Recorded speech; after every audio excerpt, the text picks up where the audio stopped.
بسم اللہ الرحمن الرحیم۔ السلام علیکم۔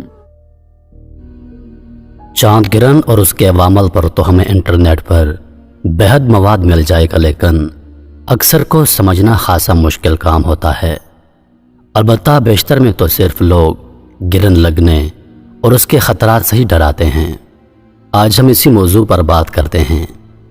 سب سے پہلا سوال کہ چاند ہے کیا، اور پھر کیوں یہ سورج کی روشنی کو زمین تک آنے سے مکمل روک لیتا ہے؟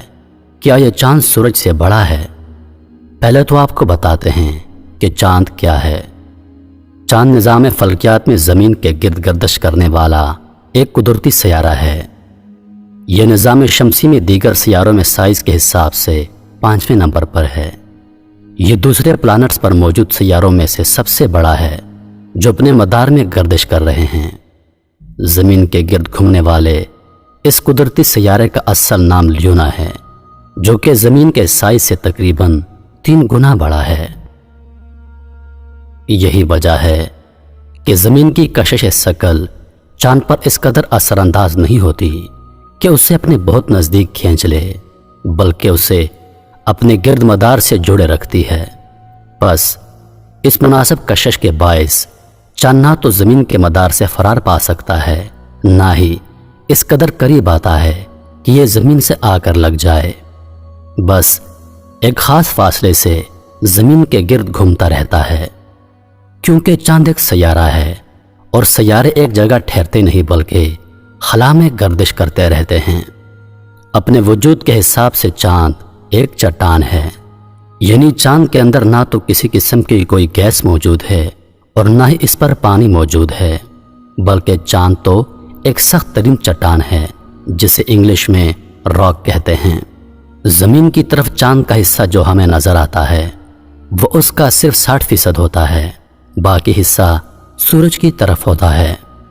چاند نظام شمسی میں موجود سیاروں میں سے دوسرا سب سے بڑا چمکدار سیارہ ہے۔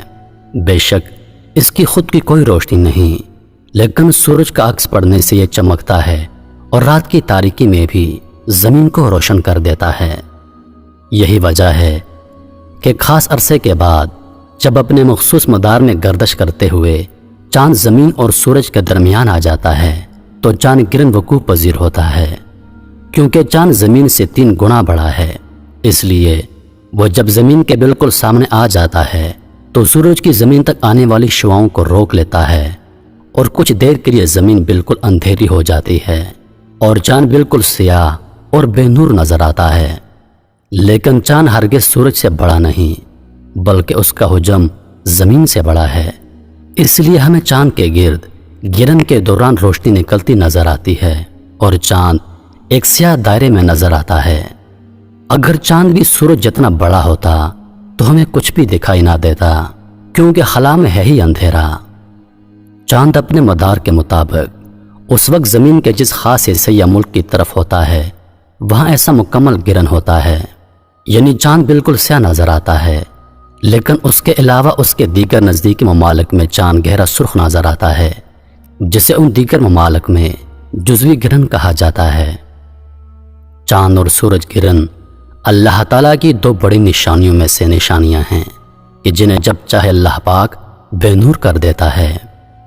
چاند کا فاصلہ زمین سے تقریباً 3,84,402 کلومیٹر ہے، جس پر آج تک جدید ٹیکنالوجی کی بھی رسائی ممکن نہیں۔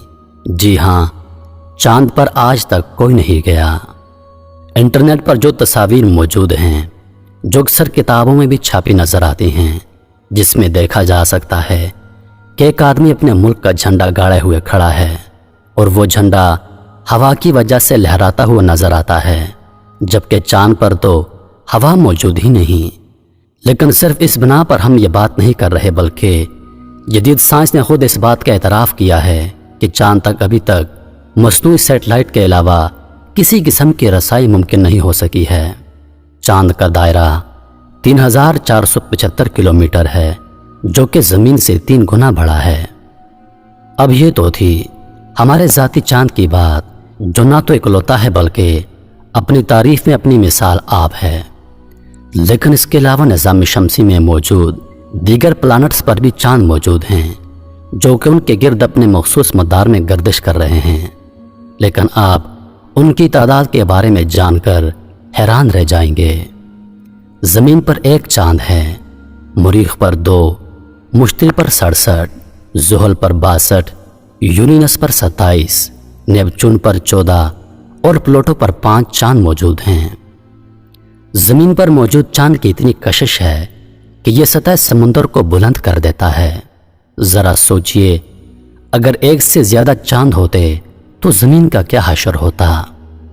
البتہ اگر ہم چاند گرہن کے موضوع پر واپس آئیں تو اسے علم فلکیات میں تو خاصی اہمیت حاصل ہے، لیکن ہمارا پیارا اسلام ہمیں غیر ضروری باتوں سے بچنے کی تلقین کرتا ہے، اور چاند گرہن کے انسانی صحت پر کسی قسم کے کوئی اثرات مرتب نہیں ہوتے۔